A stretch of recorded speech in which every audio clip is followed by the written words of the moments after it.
one's the best crypto asset? Bitcoin's the best crypto asset. Which one's the best? Which one's the best? Which one's the best?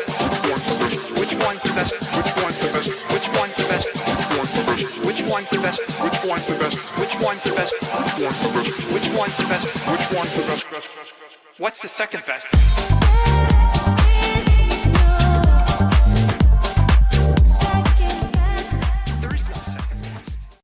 This is Discover Crypto. Hit the like buttons because we got a major show for you today. Ethereum added by Morgan Stanley to their ETF roster. Very, very short list. Also, major news with MicroStrategy going to be added to these altcoin indexes and stock market indexes. Digital asset treasuries across the board are very happy. And we're going to talk about Polygon burning and PolyMarket insiders. I'm here with TJ.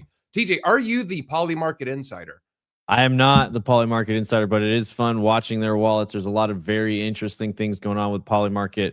Some people call it the predictor of the future. Some people just says it predicts biases, but it's definitely a prediction market worth keeping your eye on.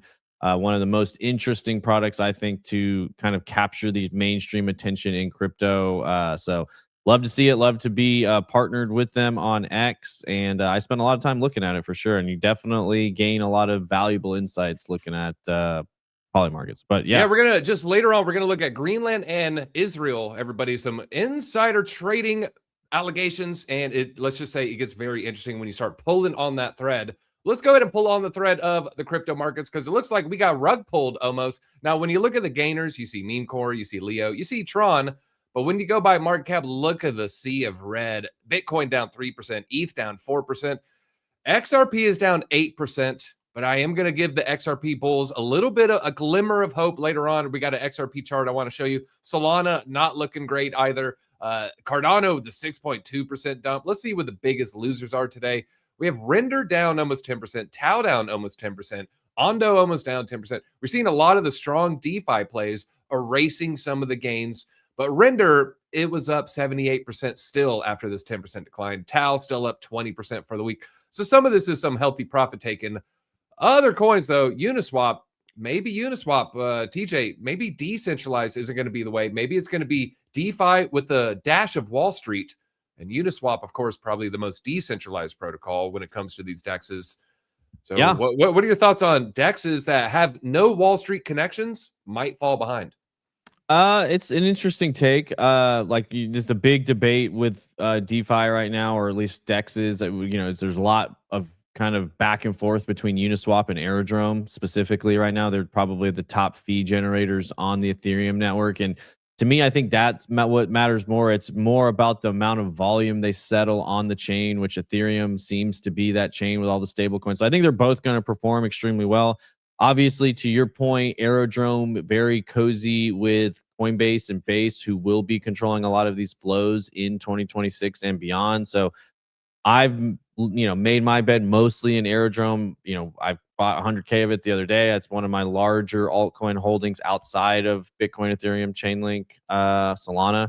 So I do have a little bit of Uni, but I'm much more in the Aerodrome camp. A lot of back and forth with them. Yeah, we were accumulating again around that 50 between 40 and 50 cents. That's where I've been talking about for a long time. 40 cents seems to be a strong support. Maybe you could call it, some people in the 30s, but 40 cents for me, like you can almost go back all the way to pre-2024 pump. Yeah, right in there even. And that was around 40 cents. So I think it could very easily, Aerodrome back to a couple bucks, $4 or $5 is in a good bull market isn't even unreasonable. So I'm in the Aerodrome camp, but Uniswap's still a great project. Still, it's been around for a long time, settles a lot of volume. I don't think it's a either or. I think it's a both and. But when it comes to token emissions, and look, Uni looks like a decent place to accumulate as well if you believe in DEXs. So I'm betting on Aerodrome. I like the fee. I lock. I get LP tokens, all that sort of stuff. So that has been nice to help build my bag. And but Uniswap, I still think is a great project. Will do great things. I'm not technical enough to get into the weeds. There's Hayden. I'm not Hayden Davis. I have what's it? Christensen. Yeah, from Uniswap. He's going back and forth with a lot of the Aero bulls. about fee structure and how it works and the long term and all that sort of stuff. And I think we're just going to have to let time play out to really see who's right in that. I mean, you could probably make a strong case in both directions. So And I definitely got me, the name wrong. Hayden Christensen is Darth Vader. He's Anakin. He's Annie. Hayden. I think you do have the name right, though. Hayden, Oh, it's Adams. That's why I was getting it mixed up. Not Dave. I knew it was a generic. Hayden Davis was the guy from. I knew it wasn't Hayden Davis. That's the guy who did all the meme coin rugs. Hayden Adams, one of the top. I think he's the founder of Yeah, and the other Hayden, he's shaped like a human thumb. But speaking of thumb, it looks like Wall Street putting the thumb on Bitcoin scale. Everybody, you like that segue? Hit that like button. We're looking at just the 10 a.m. pumps or dumps from this week here. You see Monday was a 10 a.m. pump. Tuesday, 10 a.m. dump. And today does look like it might be a 10 a.m. dump. Now, if there is any kind of little hope here, I guess it's kind of directional. Usually the couple hours before, it will do the opposite of that. You can see, just these are 20-minute candles, so 20, 40, 60, 20, 40, 60. So about 2.5, 3 hours pushed down. We ended up getting a nice pump.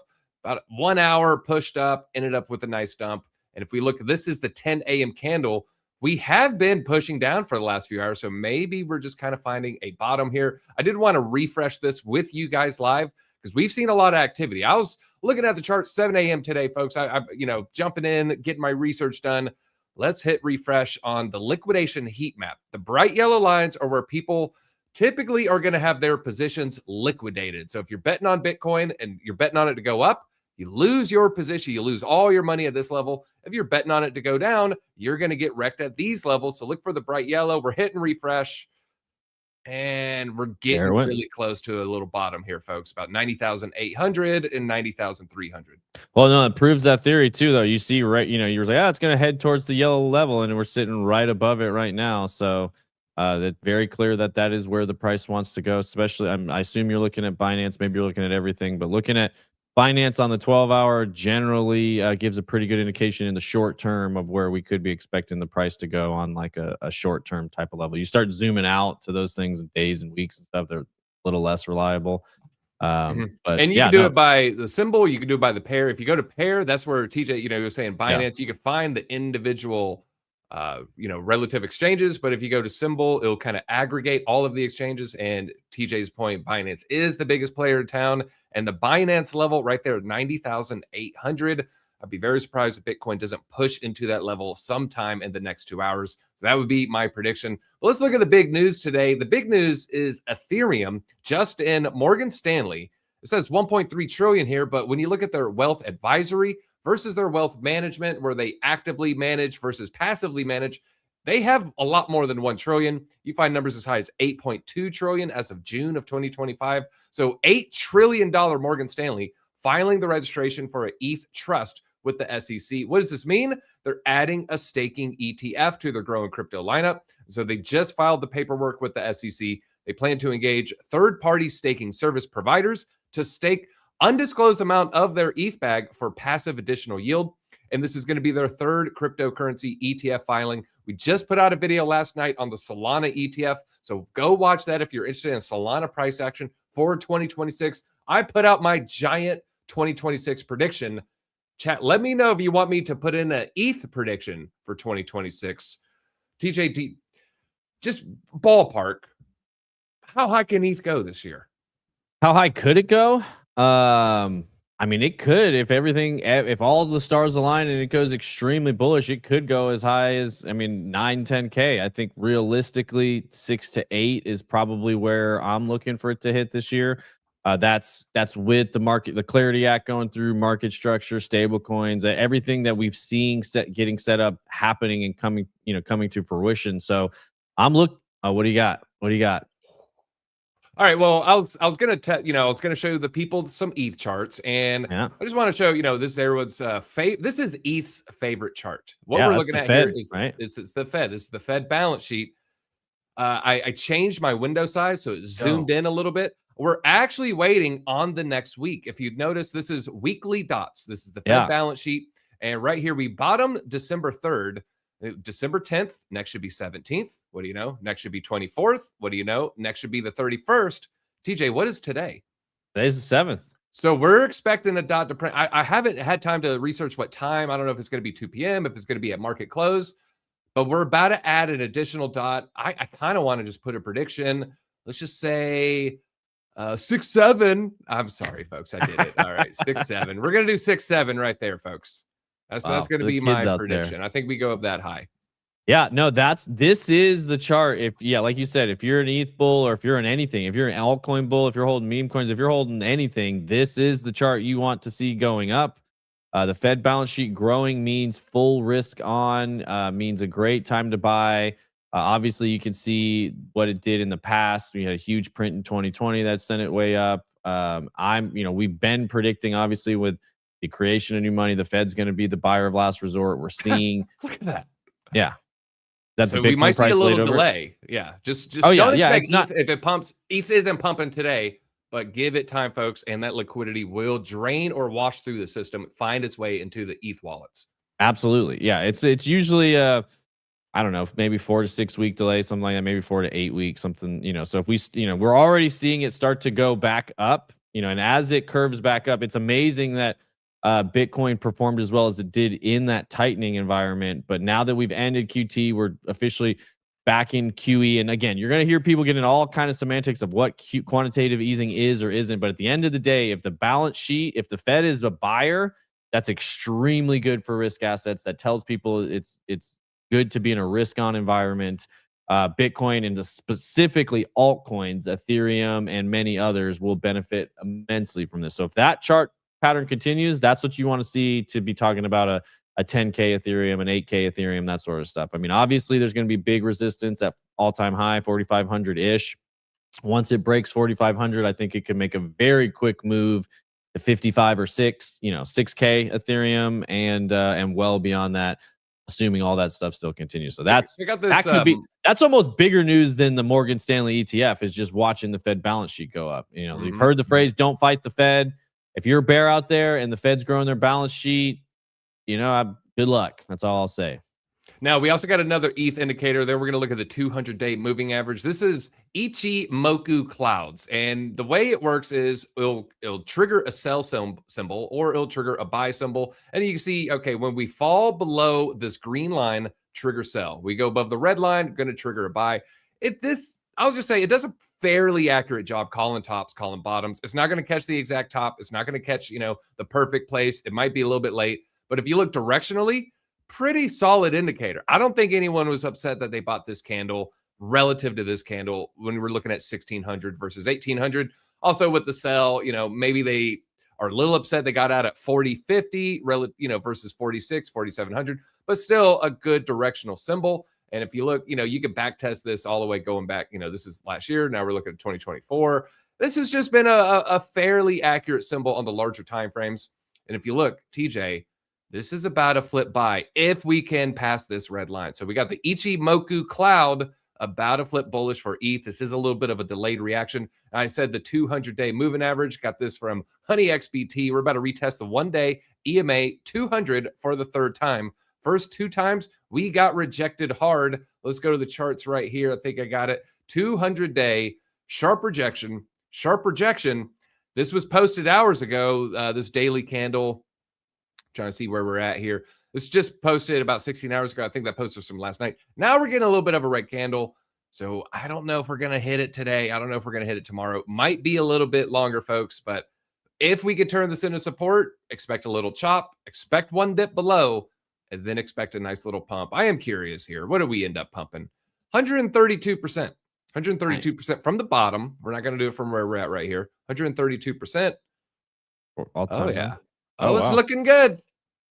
6,100 ETH. Hey, that's right where I said it was going to go almost. So, yeah, we've got Flying Haggins in here saying ETH is back. And I'm curious to know the chat. I know, well, first of all, I want to say, put ETH holder if you hold any ETH. I know obviously both you and I hold a significant amount of ETH, DZ, but I want to know who in the chat is an ETH holder. So put that in, holding ETH. And then I also want to hear from the Bears and the Bulls. Is ETH so back, or ETH is trash? Put one of those, either ETH is back or ETH is trash if you think we're going higher or if we're going lower. Yeah, ETH gang. I'm seeing a lot of people. Underdog here. Arcs is an ETH holder. ETH is definitely not back. Dion says I mined ETH, have held. Hey, good job. Good job. Don't tell people that. ETH. Yeah, I have ETH earning LPs at 50%. Yeah, we use Ethereum obviously all the time for a lot of our DeFi stuff. Both. It's back and it's trash. Okay, I hear you. Hold ETH. ETH is back. Back. All right. A lot of people saying it's back. It's back in the saddle again. It's back. I am going to say it might come back after this bull dip. This is only on the 12-minute. You normally 3 days like the great indicator. 1 day also a pretty good indicator. 4 hours good. 1 hour is good. 12-minute. We start getting into the smaller time frames. 5 minutes really doesn't mean anything. But we are starting to see some bull divs form. Don't quite see it on the 20 just yet. So maybe expect maybe one more leg down.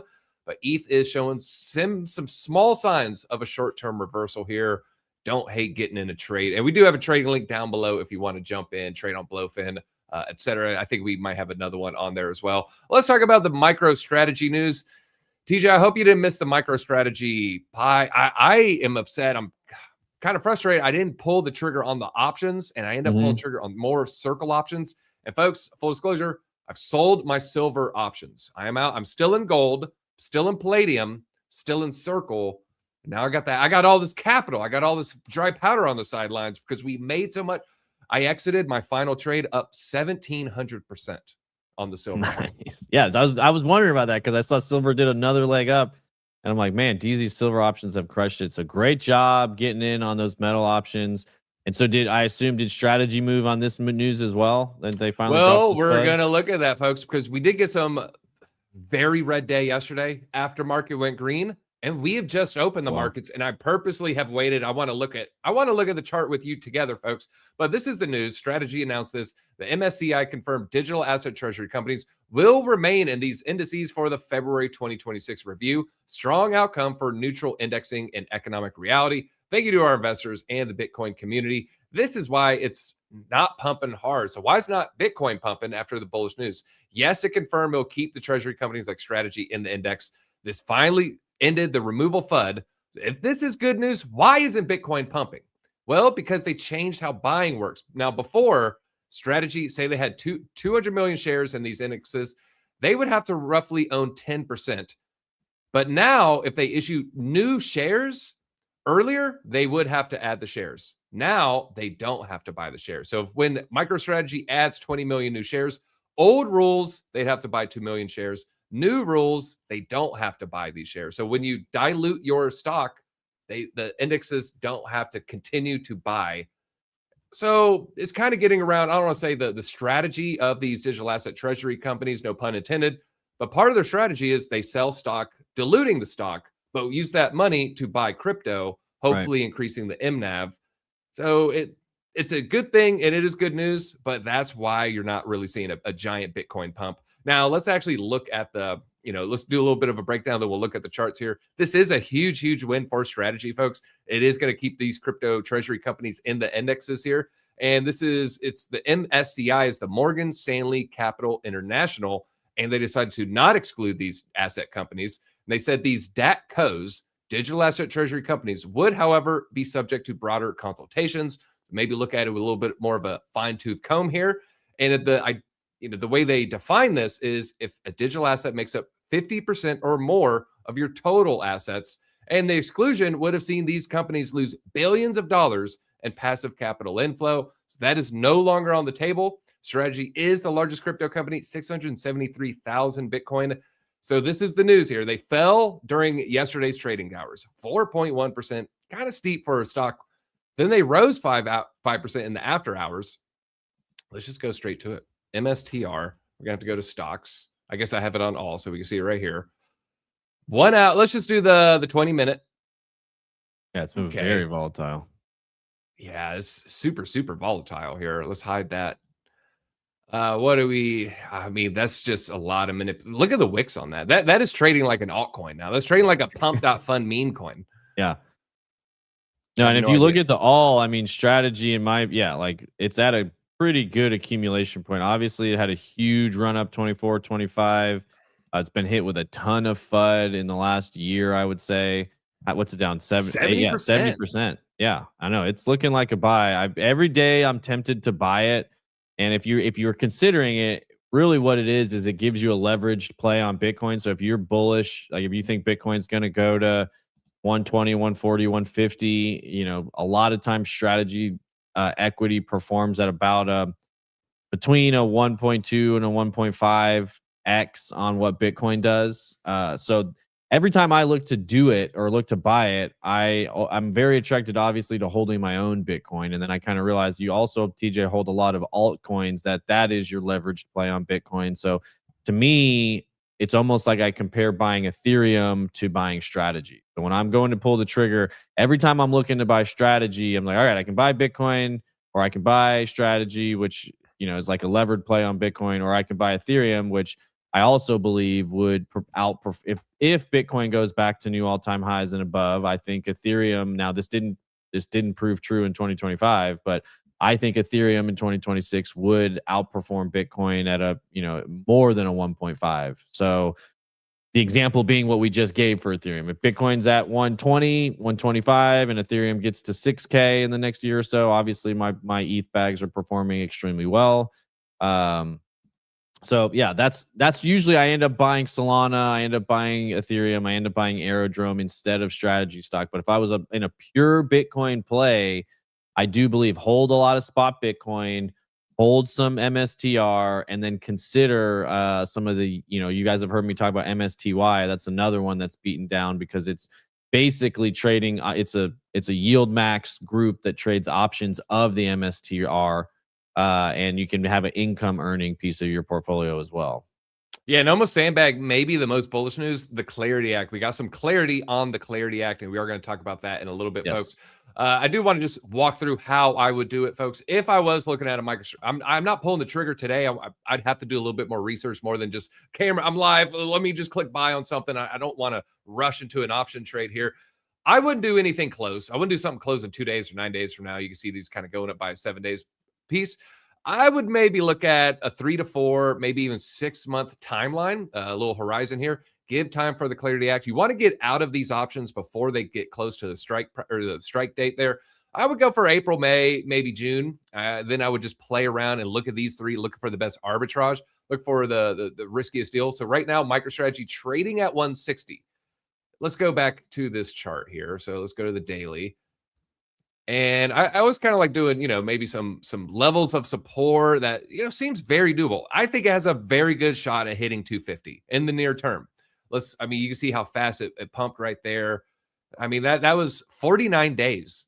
We're doing options, you know, maybe 100 days out, 128 days out. So do you think you can go to, what's this number again?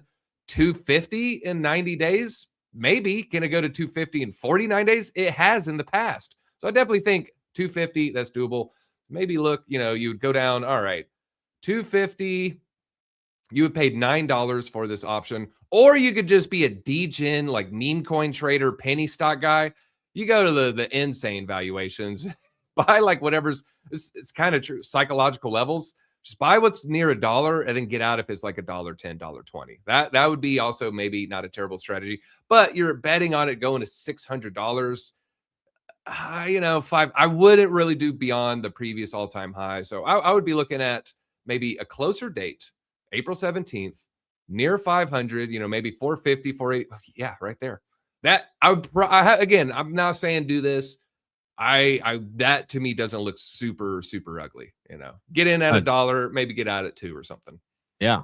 Buck. And Yeah. so there you go. Nice little options. Like Let's just say playbook there. Give you the options playbook. I want to teach you guys how to fish. You should, because a lot of people, I think, do extremely well with options, and it's not a lot of people talk about it or even know how to do it. A lot of people know how to trade Forex or perps, but then, you know, it's not easy. I remember you saying you had to really dig to find how to get to that stuff, even on Robinhood. So that is the mainstream institutions, like best kept secret is successful options trading. A lot of people, retail, for whatever reason, doesn't usually move in that direction. So it's a great way to turn a little bit of money into a lot of money. And obviously, like you've been doing with those, you know, gold, silver, palladium calls. Yeah, no, you know, it gets a little bit in the weeds. Like yesterday, we did a little thing on Delta exposure, Delta for the volatility, and Vega, you know, Vega for long-term volatility. And it gets very, then you start looking at Gamma, and now it's purposely obfuscated to confuse you. They don't want you making money because, like we said, this is how the politicians trade. This is how the billionaires trade. This is how the smart money is out there trading, folks. This is how the hedge funds are trading. Let's talk about, speaking of hedge funds, more JPMorgan news here. Now they're targeting Canton Network for the next phase of JPM coin. Of course, they started with Base. Now, the creator of Canton Network and Connexus by JPMorgan plan to bring USD JPM coin, the JPMD, natively to the Canton Network. They've already begun deploying the coin on Base Network for institutional clients as part of a pilot. Indicate plans to support additional public blockchains over time. And the Canton Network, if you haven't seen it, go watch The Basement. Drew's been covering this. Drew's got a video or two out on it. It's a public permissionless layer 1 blockchain purpose-built for basically Wall Street institutional finance, combining privacy features with compliance and scalability. Does that bother you any, TJ, privacy features with compliance? Not for JP Morgan. You know, it makes sense for JP Morgan. I mean, you got to remember the banks are going to do bank things. So if you want something else, I mean, there's still other things out there. If you want to buy Monero, go buy Monero. You know, if you want to do other things, you know, you want to use Midnight, use Midnight, you know, but the world we're heading into is a combination of traditional finance and decentralized finance. DeFi is, in my opinion, just the cutting edge of finance. So you're going to see compliance as a big part of that. If you want big money and big volume, compliance is one of their favorite words. So you're going to see that. You can either be mad about it or you can just accept it and use it as an advantage to make money. So, you know, there's things you buy for philosophical and fundamental kind of value reasons, and there's things you buy to make money. And Canton would not be one that I buy for my, the cypherpunk in me is not buying that, you know, but the trader in me and the person who's trying to multiply wealth for other people, Canton's probably something you should understand and at least take a hard look at. Yeah, if some entity having some sort of backdoor government agency say, oh, well, now I don't want this coin, you're left with very few options. You got a handful of privacy coins, you get some Bitcoin, and that's it. Pretty That's much about it. Yeah. That's about it. Which exactly. That's why I always say keep your biggest, save your wealth in Bitcoin. The biggest chunk of your value you're trying to store and hold on to should be self-custodied Bitcoin, because that's not, that's the most compliant resistant, in my opinion. That is your exit strategy for all things. Got a super chat here. ETH hit 6K. I'm expecting Solana. Watch last night's video. Dang it. Okay. All right. Yeah, you just covered that. I'll let you. All right. 420. All right. Link. I do think ETH at 6K, you at least got to see Link at an all-time high or near it. So I'm saying 40, 50, 60. And as far as Avalanche, that one's the toughest to predict. I was thinking the same thing. That's the hardest one. I have a bunch of Avalanche. It has underperformed a lot recently. I mean, it's down. This is the chart to pay attention to. This is actually kind of exactly what you're asking. AVAX priced in ETH. This is about as bad as any Bitcoin chart you might see with any kind of crappy altcoin. Just keeps going down forever. We pointed out, I guess, weeks ago, because we were talking about it, these are weekly candles. It's loving this middle range of this parallel channel. It does look like it wants to bounce, but now if you look at the weekly candle, it looks like it wants to come and touch it again. It wants to go home, as Ben Cowan would say. It really needs to act bullishly within this structure before I would flip bullish on it. Yeah, Avalanche to me has been, largely disappointing, and they're losing, in my opinion, their narrative. Layer 1 is getting harder and harder to compete with. They've got something with the RWA category, which I do think will be very prevalent and relevant. But right now, when it comes to layer 1s, you kind of have ETH and Solana taking a huge portion of the business. So unless Avalanche can pull something out of that, in a lot of ways, I thought they touched several narratives well. They kind of had some gaming. They had some RWA. Yeah, they had some government compliance stuff, so it was. But now I'm starting to wonder if doing a few things well, but not owning anything is going to end up costing them in the end. So what do they say? A jack of all trades is a master of none. Well, but you know the rest of that phrase, right? No, I don't. People always cut it off short. It's actually, and it ends up getting missed. Jack of all trades, full phrase. Let me pull it up. It actually says, Jack of all trades is a master of none, but oftentimes better than a master of one. But nobody says that part. Okay, so that's kind of talking about a talent stack then. Yeah, basically, yeah. It could be applied to a lot of different. It's probably, I was thinking more like carpenter or a skill-based trade. But yeah, it's just funny. Everybody always cuts that phrase off. Okay. All right. Well, there you go. And I will say that kind of touches some of the topics in my book that's going to be launching soon. I've been working on it basically every night lately, folks. But if you do want to go down the Canton backdoor rabbit hole, this is an interesting thing to look up. Canton observer nodes. I'm not going to get into it. We're not going to talk about it. But if you are worried about that type of thing, look at that and you'll be like, oh, well, that's just, oh, okay. Well, they got their hand up my you know what. All right. Now let's talk about Polygon.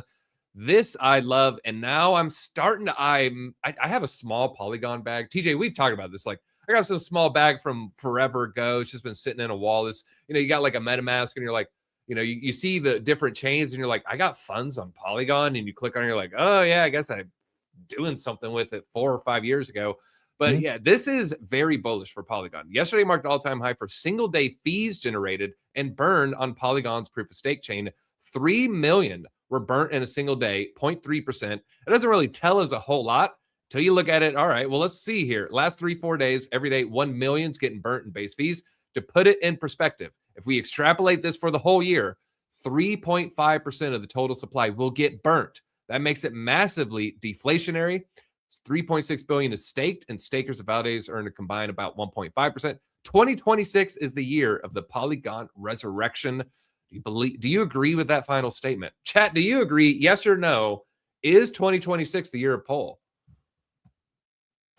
That's a tough one. I don't see it. I don't see I'm not very. You think PolyMarket can, let me ask you this. Let me phrase it this way. We always, Thread Guy kind of talk about this. It isn't going to be, trenchers selling to trenchers, building to trenchers. We need these tools to reach mainstream. That's the only thing that could save a blockchain. I would say PolyMarket is the textbook example today, at least. So can it work in this specific incident? Yeah, I do think PolyMarket obviously will draw a lot of attention. It will be highly successful. The issue is, how will that translate into success for Polygon Matic? And they're already in talks with the. Yeah, they are, but they're already in talks about doing their own layer 2. They had a massive IPO, and usually when that happens, you're looking for ways to build value through the thing. So I don't see a world where they don't end up having their own Ethereum layer 2. Like, they don't need to continue to run on Polygon Matic, which obviously then it just if that happens, which would not shock me at all to see at least an announcement of that in 2026 for PolyMarket to have its own, basically its own network token. That would kind of take, in my opinion, the last best bullish narrative away from Polygon. So it's just the layer 2 world for me. I don't care if it's Arbitrum, Optimism, Matic, you pick, Blast, pick your base, pick your favorite ETH layer 2 that, base obviously doesn't have a token, but it's hard to see the value getting built back up into the token as much as the OP stack is getting used. I mean, everything with base uses OP's tech stack, but you don't see that translate into token price appreciation. So a lot of these layer 2s have a high amount of inflation. Now, being a deflationary token, if that was to continue what we just outlined, that could be very bullish, obviously, for the Matic protocol, but we're going to need to see that continue. So that's been my main hesitation with any layer 2s. I don't hold anything. I just buy native things on base chain. So I've kind of planted my flag. And since Coinbase Ventures and Coinbase is very much aligned, obviously, and very incentivized to promote the base ecosystem, they could even launch their own token someday. Being on Aerodrome, being on Morpho, interacting on base chain is somewhat my layer 2 play. But realistically, I see it that value rolling back up into Ethereum over time once it hits scale. So I did not realize the token was beaten down that bad. Oh yeah, it's crushed. It's crushed. And I mean, and it probably looks similar. I haven't looked at ARB or Optimism lately, but if you talk about layer 2s that are getting a lot of use, it's basically Optimism, Arbitrum, and Matic are the top layer 2s, if memory serves. And I think they're all basically down only against Ethereum, down only against Bitcoin, and largely down only in dollars. Not because they're not good tech, not because they don't get used a lot, not because they're not necessary to facilitate this next stage of crypto, just because the incentive structures they're not there. Yeah, Steve, Polygon was great 5 years ago as a cheaper alternative to Ethereum, but now there's way too much competition. I agree. Matic, I would agree. It's just I kind of hinge on I would say the market will like the deflationary aspect. So you look at, absolutely, all right, the tokens are out, it's deflationary, so it beats the L2s. I think it's PolyMarket is going to be the secret sauce, if you will. Yeah, I mean it's plausible. Like there's definitely and it's like you said, it's beat down. If you're looking at it from a value perspective, it's probably not a bad time to accumulate.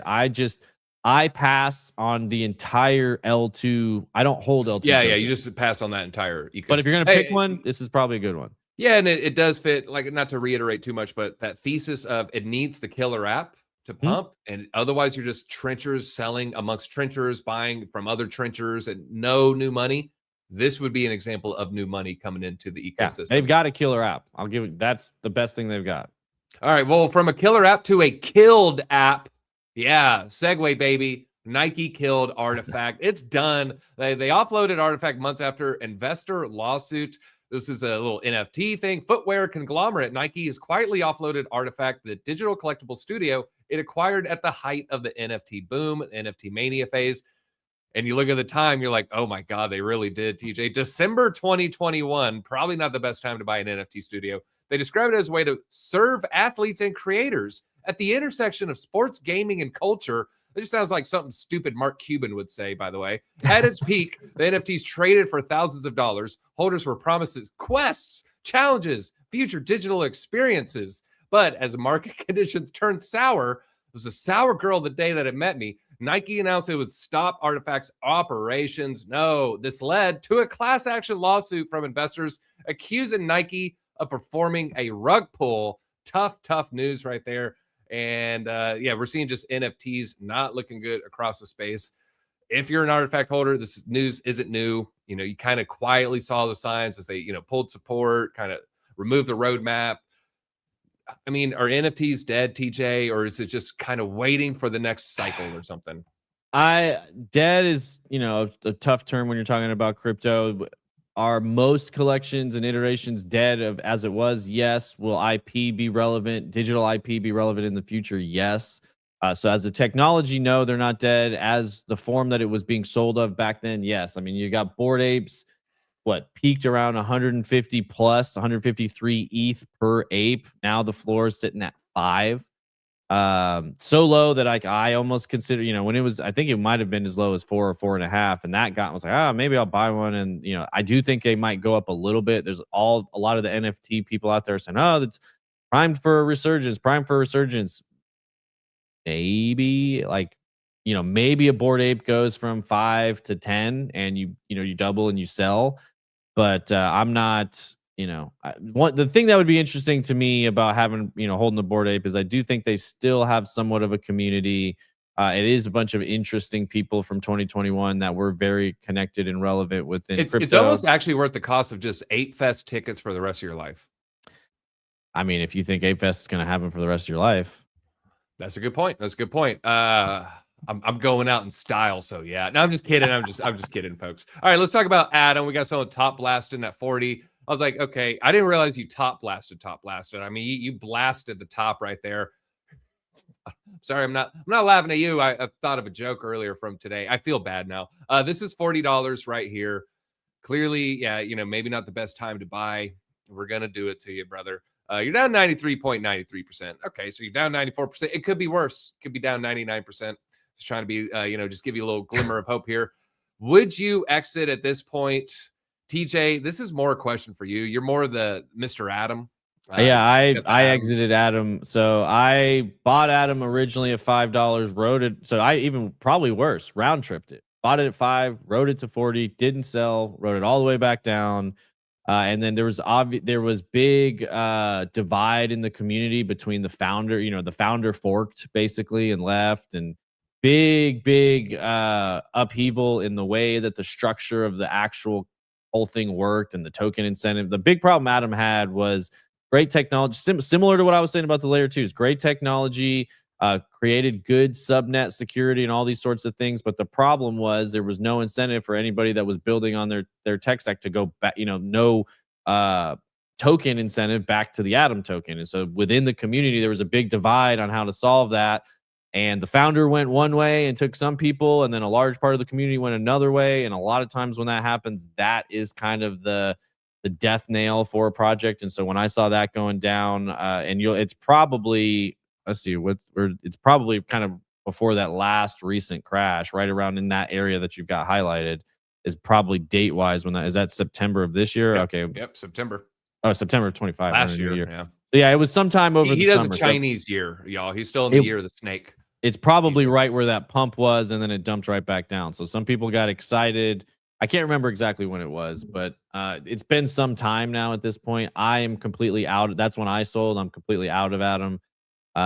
Feel silly for not selling it when it was at $40, but yeah, I'm not coming back to that one now. And again, it's another, solid for interoperability. They learned a lot. That good tech what came out of it, but it's not going to win, in my opinion, as a layer one. So this is what's interesting in the space that we're in. We're in a technology space, so a lot of times people can come up with the innovative tech, but implement it poorly, execute it poorly, and then the tech just gets adopted back into some of the chains like Ethereum, some of the chains like Solana. So there's a lot more to running a successful project than just tech. You need marketing, you need users, you need community, you need all sorts of different things.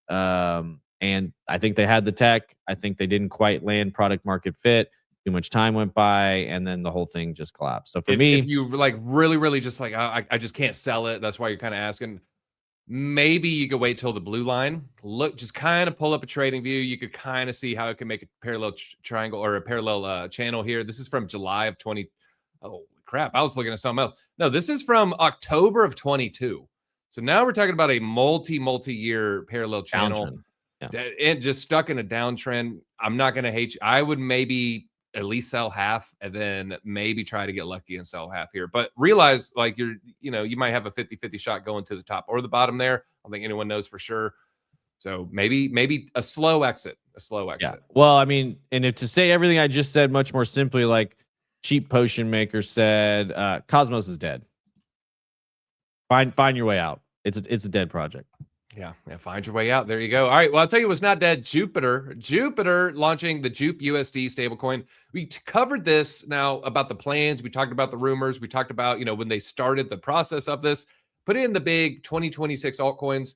So I do have my eye on Jupiter for this year. It's a Solana-based DeFi protocol trading platform. They just launched Jupe USD, dollar-peg stablecoin issued natively on Solana, developed in partnership with Athena Labs, the company behind USDE.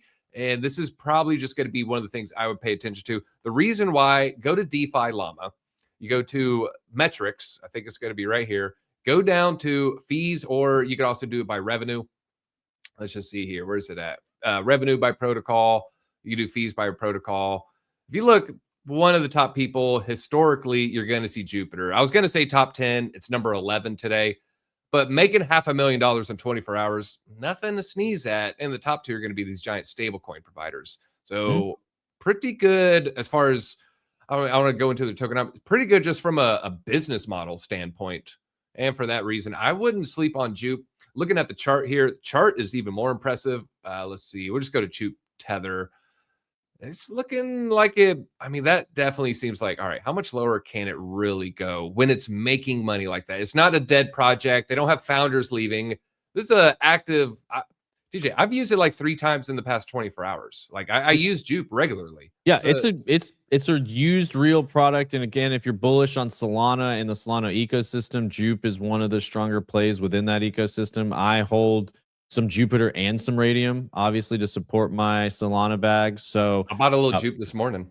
Yeah, it's one of those one. Now I bought it, previously, so I'm down on it, but I'm committed to holding it until we see Solana get back up into the several $100 range, like we're predicting, like the I don't know what was the somewhere between 450 kind of on Solana. So when that happens, I do think we'll see an increase on both Jupiter and Radium. Obviously, those are the top dexes on there. And what's the other one? Jitto is the other one that's kind of the aggregator that a lot of people like to hold. I don't think I have any Jitto, but I could. And a lot of times that's what you go get the picks and the shovels within the ecosystem you believe in. So Aerodrome, the dex on base. Uniswap, one of the main ones on Ethereum, even though Aerodrome is coming to mainnet EVM. And so these fit within my DeFi strategy. And, I'm sticking within the stuff that I know.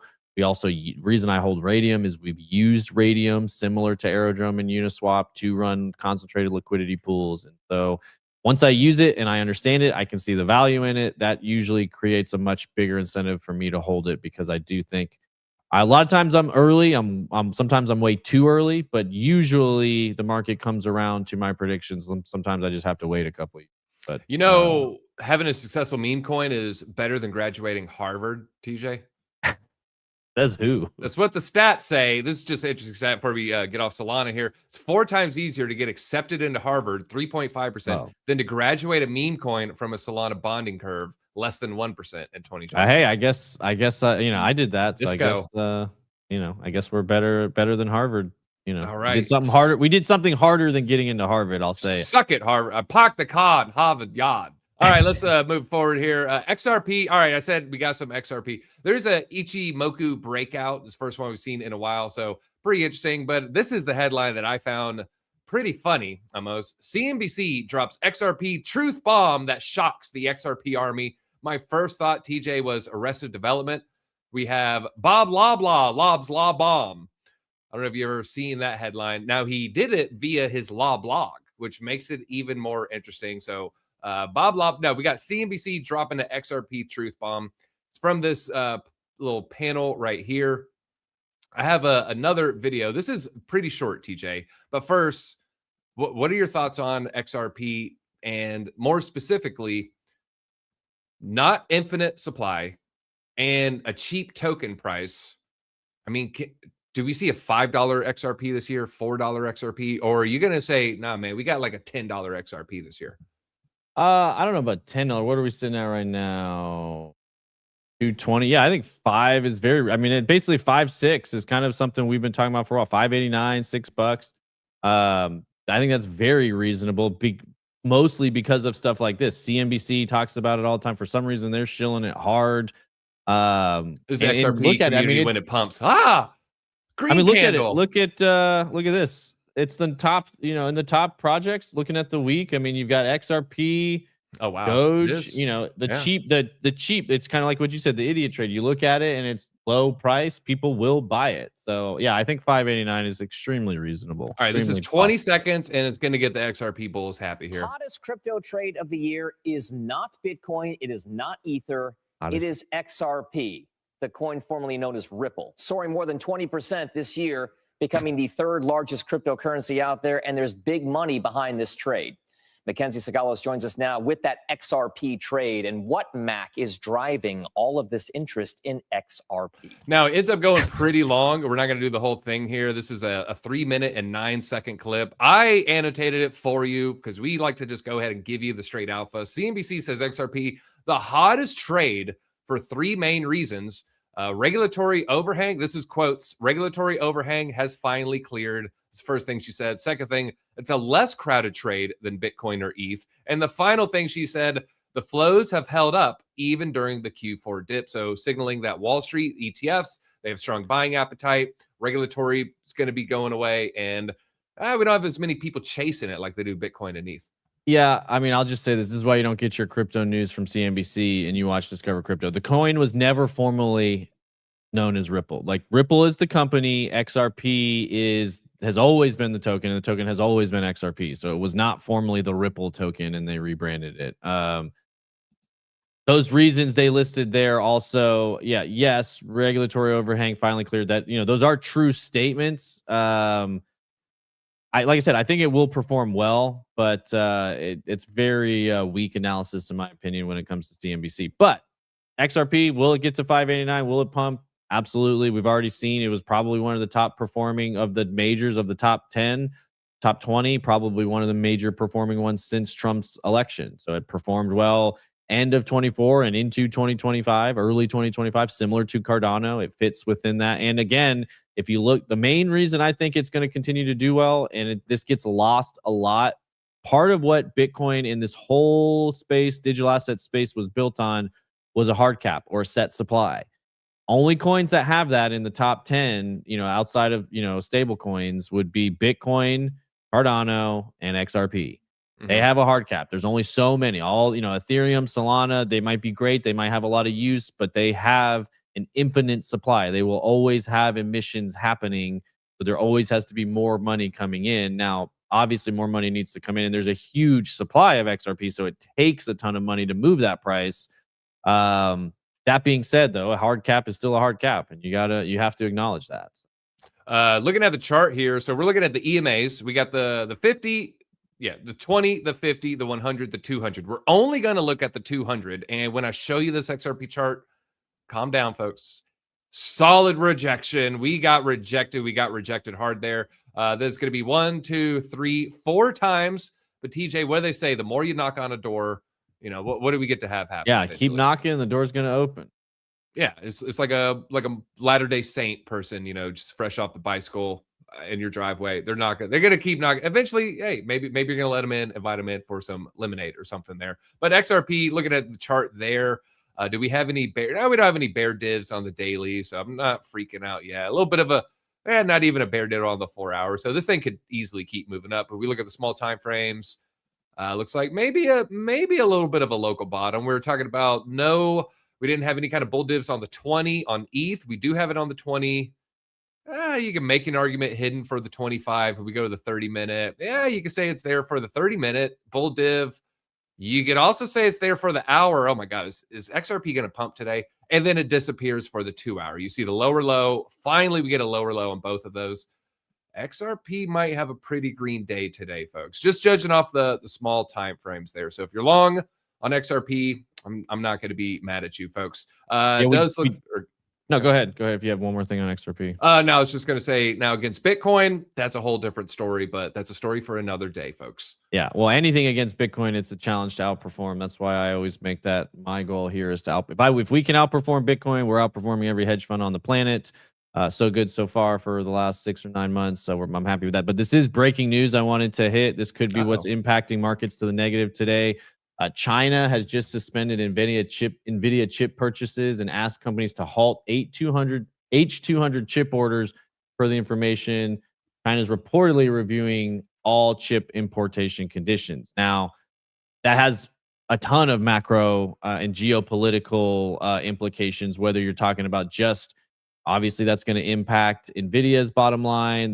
China. Yeah, we'd have to see what percentage the H200s make up, because these are going to be the lower. Older chips, probably about 3-4 years behind what they're selling to American companies. But the Chinese have developed some novel ways to link these things together where you get 5 200s, you can kind of be within striking distance of a 1000 chip. Right. And if they're halting all orders and reviewing all orders, that's a clear shot across the bow, specifically at U.S. tech companies. Also, I'm sure people will say this is another indication they may have plans to move closer to Taiwan, which obviously that's a pretty hotbed subject on the interwebs. There's my contrarian take. They're copying the Dutch equipment that makes the chip machines that you find in Taiwan. Taiwan makes the chips. They don't make the chips they make the chips, but not the chip machines. That's a Dutch company. Apparently, Chinese spies have infiltrated that pretty heavily and have back engineered the chip machines. And, obviously it's not where Nvidia is, but that might be a compelling, we don't have to invade. We just stole their technology. Well, and if I think it'd be more about just controlling the flows. Obviously, a lot of the chips come out of Taiwan, kind of like oil comes out of Venezuela. We just cut them off of that supply, and they might be feeling frosty and feisty. Now, I think it'd be a huge mistake, and it would really ramp things up. But that one news alone could be part of what's impacting. It was about 15 minutes ago. These are 5-minute candles. Maybe some people front ran it right there because they had the inside scoop there. But I got it at 10:47. 10:47 a.m. is when the Kobayashi one was posted. Okay, I saw some. Maybe even close to an hour. 10:47 would be this area right there. So not seeing crazy news. So that maybe makes me think that maybe the H200s aren't the largest portion of their revenue. But again, that would require a little bit further research, folks. Let's look into their QPS report. No, we're not going to do that. This is pretty major news. Rumble and Tether unveiling a new crypto wallet, the Rumble wallet, where you can only bet on crypto influencer fights. I'm just joking. It's Rumble and Tether is the Rumble wallet, non-custodial crypto wallet. It allows direct tipping Bitcoin, Tether, and Tether Gold to the Rumble creators. I think we might see more and more of this, not from YouTube, at least not initially, but I wouldn't be surprised if Kick maybe tries to copy this. Maybe Twitch can get out of their their hellscape. Maybe they could pull this into their platform as well. Big news for Rumble creators, though. Yeah, it is. I'm happy for Rumble. Rumble, obviously a Bitcoin company, has Bitcoin on their balance sheet. People forget Rumble owned by Tether. Tether owns Rumble, or owns at least a majority share in Tether. So they're taking this as part of their media stack. They're just under 50. Yeah, but I don't think anybody else has more than 48%. Okay, so they're the primary. They're the stakeholder. largest shareholder. I'm fairly certain. I'd have to double check that, but no, that sounds right. That sounds right. Have a controlling interest. So it's very interesting when you consider Tether essentially owns 21 Capital. The institutional kind of the Wall Street Bitcoin treasury company. They own Rumble, which is close to a free speech app. So they're doing a pretty good job with an integrated roll up of media, capital, and essentially becoming a central bank around the world. They hold more gold, more treasuries. So don't sleep on Palo, don't sleep on Tether, don't sleep on 21 Capital, because they've got they're playing 4D chess while everyone else is playing checkers. That's for sure. All right, and thanks for throwing up that Dutch company's name. I was forgetting it at the moment there, but let's talk about some insider trading up. Let's just say interesting data that we're seeing on PolyMarket involving. TJ, should we start with Israel or should we start with Greenland? I guess start with Israel. I guess, yeah, let's do it. All right, let's go there. So, potential Israeli insider here. Stats are frightening. $150,000 P&L, 100% win rate on Israel military ops. The wallet was dead silent for months, but it just woke up after months of inactivity 4 hours ago to aggressively bid this market. PolyMarket event is we're gonna click on these links in a second. It kind of goes a little deeper. Then they started copying from a second wallet. So if you click on this, that's what it did earlier this morning. If you click on his wallet, now, mind you, let's see, he joined 2025 of June. Now, if you click on the wallet link, what do we get? January 2026, $0. Look how many views there are for someone that supposedly just made this thing yesterday. I couldn't help myself, folks. I probably spent too much time researching this morning, at least. I was able to find the actual trade there. You have to basically research for, I don't know, maybe it's a normal thing that the URL trade or URL changed. Maybe it's a coincidence, or maybe because that post went viral and they didn't like the attention. I really don't know. But Israel Striker ran by January 31st, 2026. Also, it's interesting, that guy, he changed his name, and I was able to find it, TJ. And when I was looking, you can see redeem. Yeah, that's only 10K there. There's only 70K there. I mean, you keep looking for the next redeem here. There you go.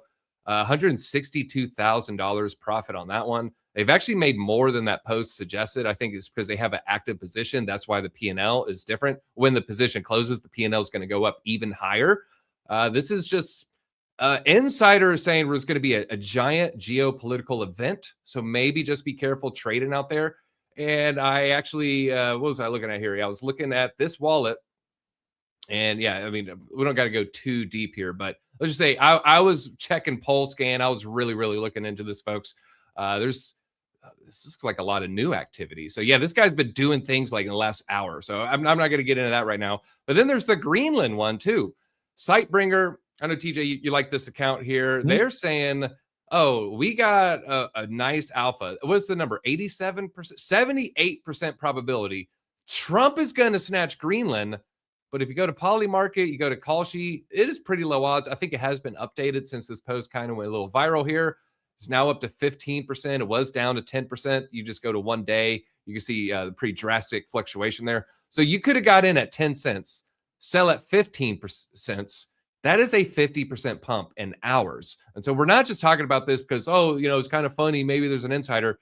50% pump in hours is nothing to scoff at.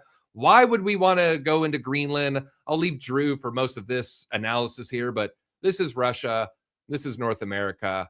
If you were to fly the straight line, well, TJ, you're kind of passing this little area right here. So that's kind of what where the angle comes from. Yeah, well, and like you said, if you ever played Risk, if you're going to hold North America, you have to secure Greenland.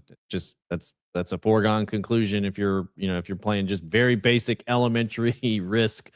But yeah, and they're going to go, like he said, Drew's going to go over this a lot on Basement next. I mean, there's a lot of developments in both Iran and with Greenland. They're obviously in active negotiations. I think Greenland's much more open to U.S. involvement than they are China and Russia, who are kind of all up in their business right now. Obviously, you got the people in Iran have joined with the police. Drew was telling me some of this today and actually taken a city.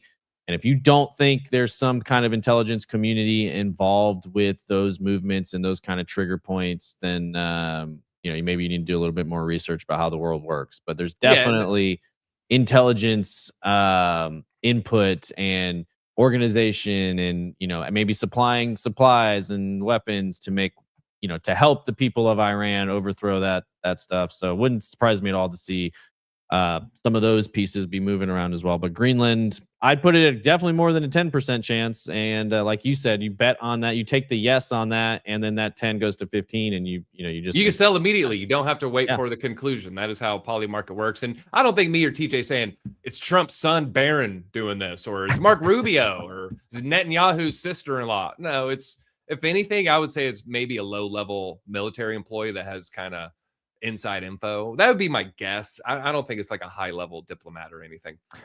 Really appreciate that chat there. Laserface says, the Basement and DZ have saved and changed my life for the better. Thank you for finding these guys and being a leader the community really needs. Yeah, I really appreciate that. I couldn't be more proud of the insights and the research and the content both DZ and Drew bring to the table, crushing it. Everybody here involved, Kelly as well, Josh over the years. We do our best to bring you accurate information and cut through the noise and bring you real signal that can impact your life about how the world works. A lot of people, what do you got? I don't know if this is real or not. No, this is last comment from 6 minutes ago. Yeah, could be. I mean, there's a lot of movement there. Could be fake, totally fake. We don't know. Could be fake. Yeah, it's not. It could be nothing. But I do, obviously, leader of Iran supposedly ran off to seek asylum in Moscow right after what happened in Venezuela. So, confirmed. Other people saying confirmed. Correct. That is real. So, word on the street is geopolitical tensions are heating up, not cooling down, and we all know best motivation and best cover for printing a ton of money is a big war. And where I was like, yeah, guys, 12 bull divs, the 10-minute, now the 12-minute, now the 20-minute.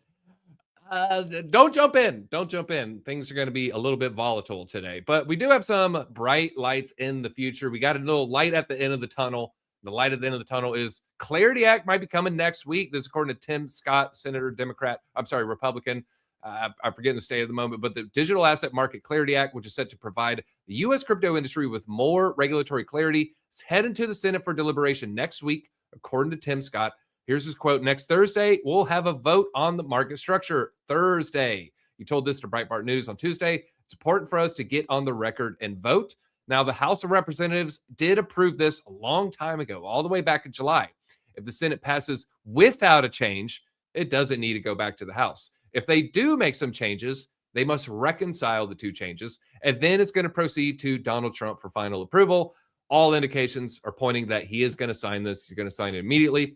Alex Thorne from Galaxy Digital, he's their head of research. He said it is unclear, though, if the two sides can come together and make that bipartisan, as plenty of issues are still outstanding. We've covered a lot of this. I don't want to go too deep in it, but Thorne did say the Democrats are still pushing for several changes to the legislation.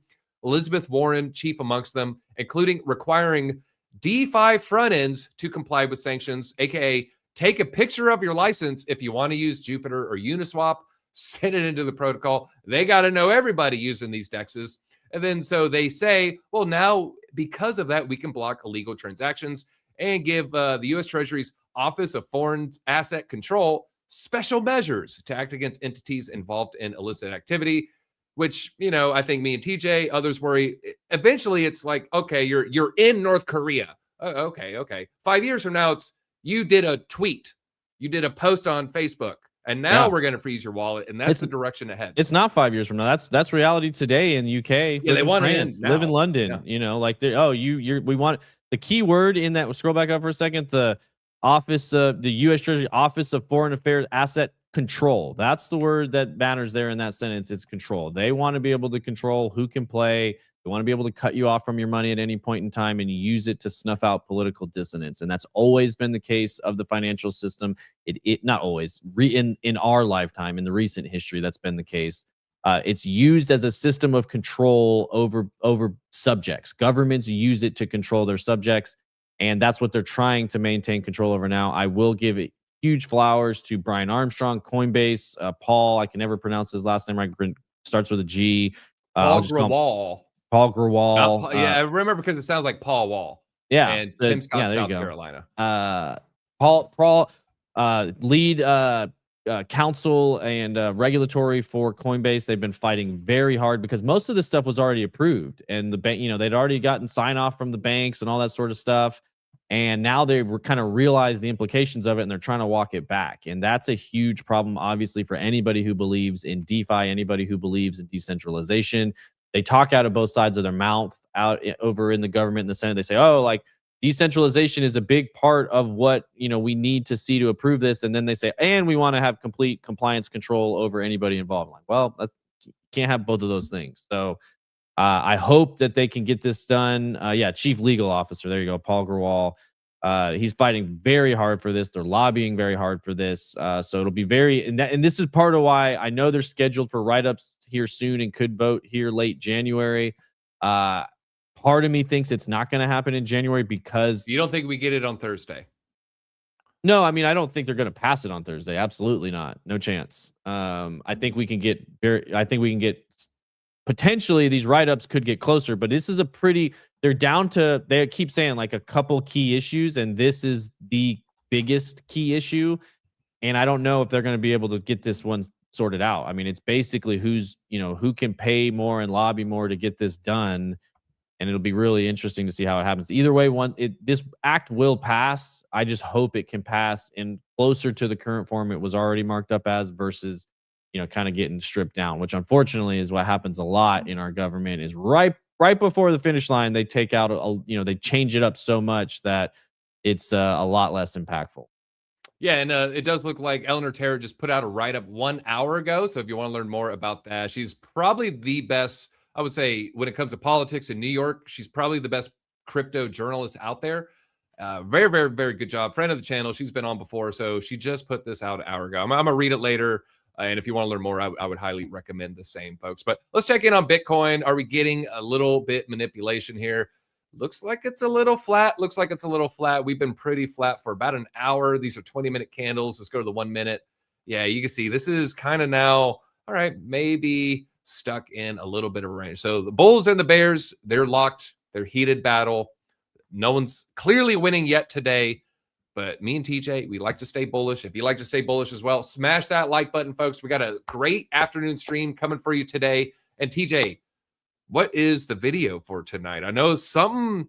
It's a Drew deep dive. It is. It's about Bitcoin, Venezuela's Bitcoin. So did we just double or triple our U.S. strategic reserve? Stay tuned for that. That's going to be a good one. Drew, our geopolitical, we'll call him our, we need to give Who's the guy? He's our Hyde from 70s show. Okay. Yeah. I like that. The Hyde. I was going to say we need to give ourselves like crazy titles like Trump does. Like he's our Secretary of War or whatever. He's the guy who knows a lot about a lot of that sort of stuff. So I know he's doing basement right now. Stay tuned for that. Make sure to grab an Arculus on your way out. Use code DC20. We love you all. We just wanted to take a quick second to shout out our sponsor, Arculus. They are a cold storage hardware wallet, helps you secure all of your digital assets for the future. Just tap this thing to the back of your phone and boom, you're in. We wouldn't be able to do this without them, but also wouldn't be able to do this without you guys, the Disco fam. You've supported us a lot over the years. If you want to support the channel now, just use the code DC20. It gets you 20% off this card. It's the #1 way you can support this channel going forward. Thank you for your support. We'll see you at the top.